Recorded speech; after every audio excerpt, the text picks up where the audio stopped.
ये बिल्कुल आसान है वहां जाना। और इनका ज्ञान दिखाते हैं जो वेदों से भी ऊपर का ज्ञान बताते हैं। देखिएगा, सारवचन राधा स्वामी वार्तिक, राधा स्वामी सत्संग व्यास से प्रकाशित। ये है सारवचन वार्तिक। प्रकाशक हैं जगदीश चंद्र सेठी, सेक्रेटरी राधा स्वामी सत्संग व्यास, डेरा बाबा जयमल सिंह, पंजाब। 2003 में 16वां संस्करण छपा इसका। और ये इसके printed in India by Lakshmi offset printers, Delhi, इतने का। ये भूमिका है इनकी। यहाँ पर इस भूमिका में स्पष्ट लिखा कि सारवचन राधा स्वामी वार्तिक आजूर स्वामी जी यानी शिवदयाल जी के महाराज के वचनों का संग्रह है। ये वचन सत्संगों तथा अन्य चर्चाओं के दौरान सत्संगियों ने नोट किए थे। स्वामी जी महाराज के परम धाम सिधारने के कुछ वर्ष बाद इनका संग्रह करके पुस्तक रूप में छपवाया गया था। सन 1902 में, ओहो आज 1911 हो गया, आज 2011 है, 109 वर्ष हो गए इस अज्ञान को पढ़ते पढ़ते। 1902 में बाबा जयमल सिंह जी महाराज ने सारवचन राधा स्वामी वार्तिक को पहली बार गुरमुखी लिपि में छपवाया। प्रस्तुत पुस्तक उसी गुरुमुख प्रथम गुरुमुखी संस्करण के अनुसार है और अभी इसका हिंदी संस्करण प्रकाशित किया जा रहा है। 1902 में तो पंजाबी में छपा और उससे पहले एक छिपी हुई थी और उससे फिर ये हिंदी में बनाई गई। अब कौन थे वो परम धनी जिसने इस पुस्तक में वचन बोले हैं? स्वामी जी महाराज का शुभ नाम सेठ शिवदयाल सिंह जी था। आपने 25 अगस्त 1818 में आगरा शहर में जन्म लिया। आपके पिताजी का नाम सेठ दिलवाली सिंह जी था तथा माता जी का नाम महामाया जी था। आपके पूर्वज पंजाब के रहने वाले थे तथा घर में गुरु ग्रंथ साहिब का पाठ किया जाता था। देखा, अगर इनके ये हाथ लग जाते तो ये मंत्र भी देते पाते। आपके माता पिता हाथरस के प्रसिद्ध संत तुलसी साहिब के भगत थे। स्वामी जी महाराज ने भी तुलसी साहिब जी की काफी संगति की थी। जो ये लेखक है इस पुस्तक का, शिवदयाल जी राधा स्वामी पंथ का प्रवर्तक है, उसने भी तुलसीदास हाथरस वाले के वचन सुन रखे थे। बचपन से स्वामी जी महाराज का रुझान अध्यात्म की ओर था।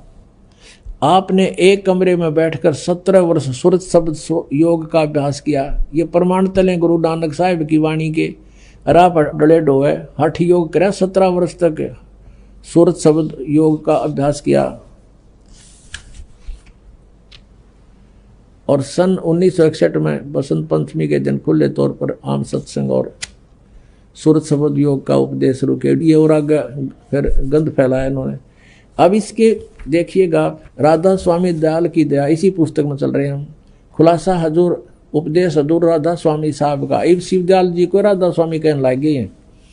वचन यहाँ से शुरू होता है। ये जगत नाशवान है, ये दफा, ये गीता जैसे श्लोक है इनके, ये मंत्र संख्या। दफा 1 में क्या लिखा है कि सिर्फ काम इतना है कि इंसान यानी मनुष्य अपनी सूरत यानी रूह को उसके खजाने और निकास यानी मुकाम सतनाम और राधा स्वामी में पहुंचावे।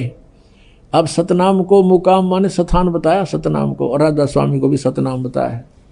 अब तीसरे में क्या लिखा वचन में? जितने आचार्य और महात्मा और अवतार और पैगंबर हर एक मजहब में हुए हैं, वे सब अपने अभ्यास के जोर से अंतर की तरफ मुकाम असली को चले।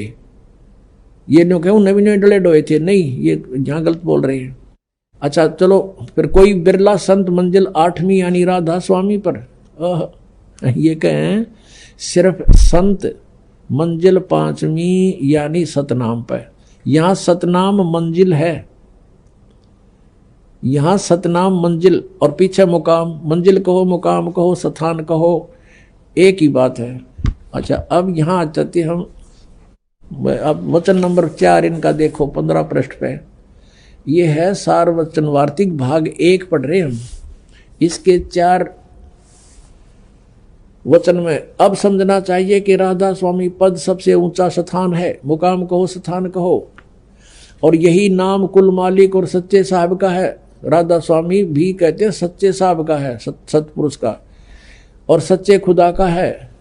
और इस मुकाम से यानी राधा स्वामी स्थान से 2 मुकाम, राधा स्वामी स्थान से 2 स्थान नीचे सतनाम का मुकाम है। अब सतनाम को ये स्थान बताते आ रहे हैं। ये देखो पीछे यहां तीसरे वचन में क्या कहा है कि सिर्फ संत मंजिल पांचवी यानी सतनाम में पहुंचे, सतनाम स्थान हुआ। और एक वचन में देखो काम इतना है इंसान यानी अपनी सूरत को यानी रूह को उसके खजाने और निकास यानी मुकाम सतनाम, मुकाम माने सतान, सतान सतनाम। अब फिर आते हम 4 नंबर पे 15 नंबर पृष्ठ पे 4 वचन पे कहते हैं अब समझना चाहिए कि राधा स्वामी पद सबसे ऊंचा स्थान है और यही नाम कुल मालिक और सच्चे साहिब और सच्चे खुदा का है। और इस मुकाम से यानी राधा स्वामी स्थान से 2 स्थान नीचे सतनाम का मुकाम है, सतनाम का स्थान है, स्थान का स्थान है। सतनाम को इन्होंने क्या बोला पहले? मंजिल, मुकाम। ये मुकाम का मुकाम इन बड़का जैसी थ्योरी अरे परम धनी कवा में सतनाम यानी यूं सोच लो स्थान का स्थान है, स्थान 2 स्थान नीचे स्थान का स्थान है, मुकाम सतनाम का मुकाम। अब इस सतनाम को आगे डिफाइन किया इन्होंने बहुत अच्छी तरह विस्तृत। देखियो जिसको इस सतनाम को संतों ने सतलोक सतनाम को, सचखंड सतनाम को, सार शब्द सतनाम को, सतशब्द सतनाम को और सतनाम सतनाम को और सतपुरुष सतनाम को बयान किया है। वारे वेद से भी ऊपर ज्ञान वाले हो।